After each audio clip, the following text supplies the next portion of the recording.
the station covering all of the DMV. This is DC News Now. And thank you for joining us for DC News Now at 4. I'm Mark Hall. And good afternoon. I'm Annalisa Gale. Well, let's take a live look outside. Another windy day, this time Monday. All across the DMV, we're tracking a breezy day tomorrow as well, with the chance for snow coming up. Annalisa, that sun is shining, but that wind catches your attention. Let's head over now to meteorologist Damon Madsen with the first look at our forecast. Well, Annalisa, Mark, what a wild weather weekend across the entire DMV. We saw just about everything. Wintry precip, rain, and also those gusty winds that were the main feature on Sunday and now into the day today. Now, thankfully, we're not seeing the same level of wind gusts we saw on Sunday. We had 60 to 70 mile-per-hour gusts recorded. Thankfully enough, those wind gust numbers have been dying down a bit across the northern half of the DMV. We're still, though, seeing 30 to 40 mile-per-hour gusts, enough to catch your attention and potentially cause a few problems still. But to the south, we are noticing those numbers dropping even more as we are done with the worst of this wind. But it will still stay breezy, and that is having an impact. Crews are getting to a lot of those power outages that were created on Sunday, but still, we have a few thousand folks across the entire area dealing with power issues, and that's important as we go into the night with temperatures continuing to fall. Check it out. We will be falling back into the 20s. And with it staying breezy, there's going to be a wind chill factor with this. So that's the key thing. Be ready to stay bundled up as we go throughout the rest of the day into the night tonight. Now, as it gets colder, we are watching for that next storm that is likely to arrive on Wednesday.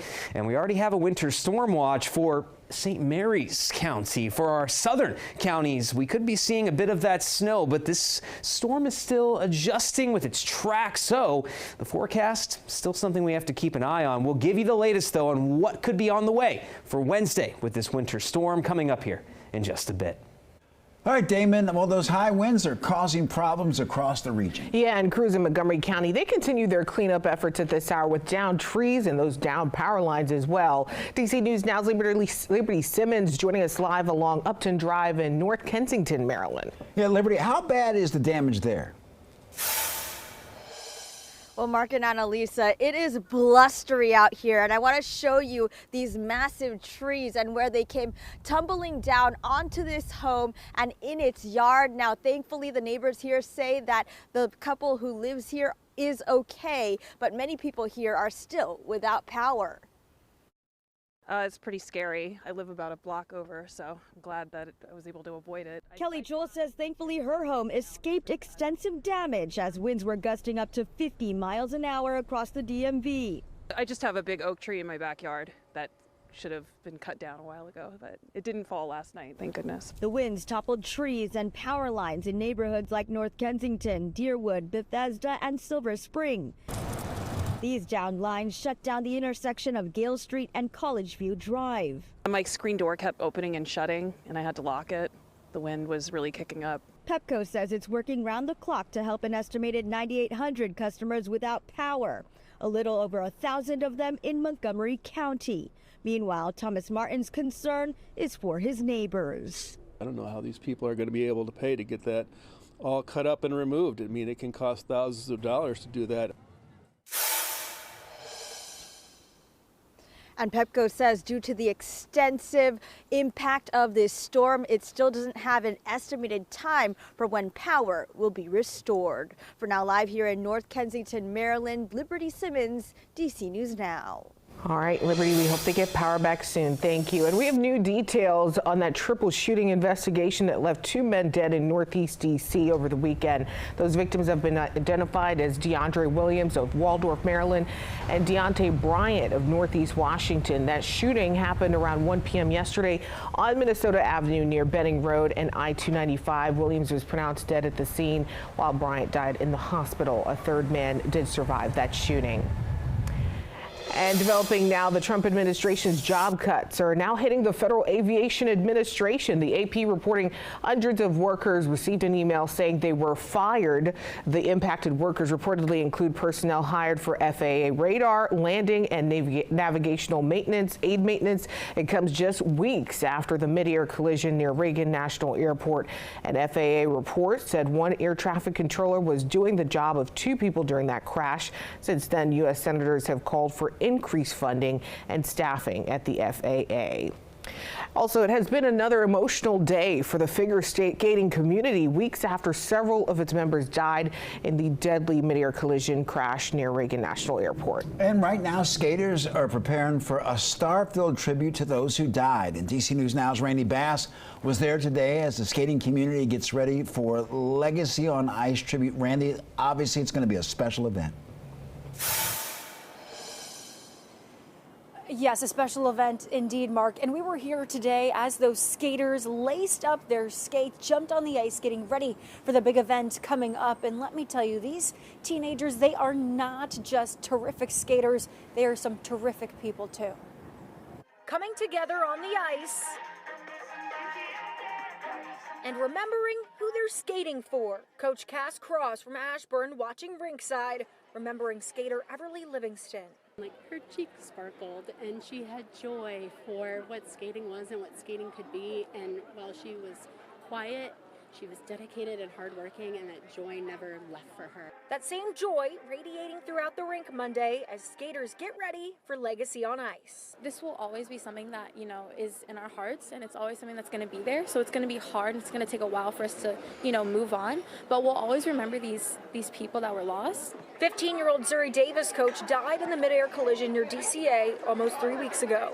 Even when I stepped onto the ice to, you know, try and do those dances, I was struggling. You know, I would start crying. The support of her teammates has made all the difference. You know, I think we just have to be there for each other, and if somebody needs to take time off or needs a hug or whatever, we just have to be there for, you know, our teammates. It's something Cross has seen firsthand in the weeks following the crash. And these are kids. And watching them lean on each other, love on each other, support one another as we find our way through this is just, you know, as a coach, as a parent, as an adult, has just been remarkable to watch. Yes, they are remarkable both on and off the ice. The big event, Legacy on Ice, is set for here at Capital One Arena on Sunday, March 2nd. Some of the biggest names in the sport of figure skating are set to be here for the event. All proceeds are going to go toward benefiting families and first responders impacted by the crash. In Northwest, I'm Randy Bass, DC News Now. Randy, thank you. We're following breaking news out of Toronto, Canada. A Delta plane has crash landed upside down on a snowy runway at Toronto's Pearson International Airport, and we're getting word of injuries. The Delta Airlines plane from Minneapolis to Toronto is upside down, and the FAA just released a statement, and it reads in part: Delta Airlines Flight 4819, operated by Endeavor Air, crashed after landing at 11:45 a.m. our time, 2:45 Eastern. All 80 people on board were evacuated. Canada's NTSB are investigating. Also, CP24, a news outlet in Canada, spoke with paramedics. They're reporting 8 people were hurt, adding that they are unsure of the extent of their injuries. New today, President Trump's nominee for D.C.'s top federal prosecutor is conservative activist Ed Martin. The president nominated Martin to stay as the U.S. Attorney for D.C. on a permanent basis. He already has been serving as an interim U.S. Attorney. Martin has echoed Trump's baseless claims that the 2020 election was stolen. And he also defended January 6 insurrectionists and oversaw the dismissals of hundreds of January 6 cases. The Senate will have to confirm Martin's nomination. Well, across the country, mass protests happening today as people criticize what they call undemocratic and illegal moves by the Trump administration. Yeah, that includes right here in the district. DC News Now's Marielle Carbone is live at the Capitol for us today. Marielle, a big crowd with one voice. Yeah, Mark, that's right. The crowd really kind of clearing out these last few minutes here, but this whole area out front of the Capitol was filled with people earlier today. Obviously a big impact here because so many federal workers live and work here in the DC metro area today. The message is that these workers aren't the enemy. In the shadow of the U.S. Capitol, hundreds of people gathered to protest on this President's Day, criticizing efforts by President Trump and Elon Musk to dissolve agencies and purge federal workers. They are American citizens. They are not the enemy. Tyra Wingard is from Maryland and has family members who work for the government. Besides the tears that they They're watching people that they know and that they've worked with and they know do really good jobs being let go. To date, mass firings have hit the Department of Veterans Affairs, the Education Department, and the Center for Disease Control. And this after about 75,000 workers accepted the president's deferred resignation offer. They've had to let 50% of us go, put us on furlough, and everyone's lives are just completely on hold. Alicia Blumberg is a contractor for USAID, which the administration abruptly shut down earlier this month. We felt like we've been falling out of an airplane for the past couple of weeks. Her message: folks that work as public servants are not the enemy. We're not the swamp. We're not evil people. We're like regular people with families. We've known people that have lost their jobs. For Don Powell, he's hoping Congress will intervene. At the pace that is happening, it's just a random thing, and that can't be good for the government.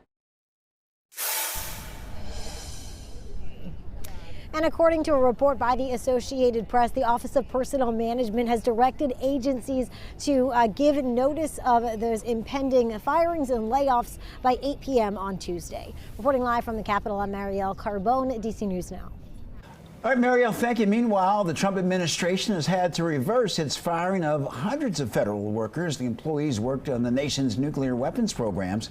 A source tells the Associated Press up to 350 employees at the National Nuclear Security Administration were abruptly laid off late Thursday, with some losing email access before learning that they were fired. By late Friday night, the agency's acting director issued a memo rescinding a vast majority of the firings. DC News Now is your local election headquarters in Maryland. Governor Wes Moore endorsing state attorney Aisha Brayboy in the Prince George's County executive race. Well, the endorsement comes ahead of a special election to replace now Senator Angela Alsobrooks. Governor Moore says that he believes that Brayboy will make Maryland and Prince George's County safer, more affordable, and more competitive. And that special election is coming up. The early primary voting for that special election begins February 26th. With polls closing March 3rd, the primary election day, March 4th. And early general election voting begins May 28th and ends June 2nd. General election voting will be on June 3rd.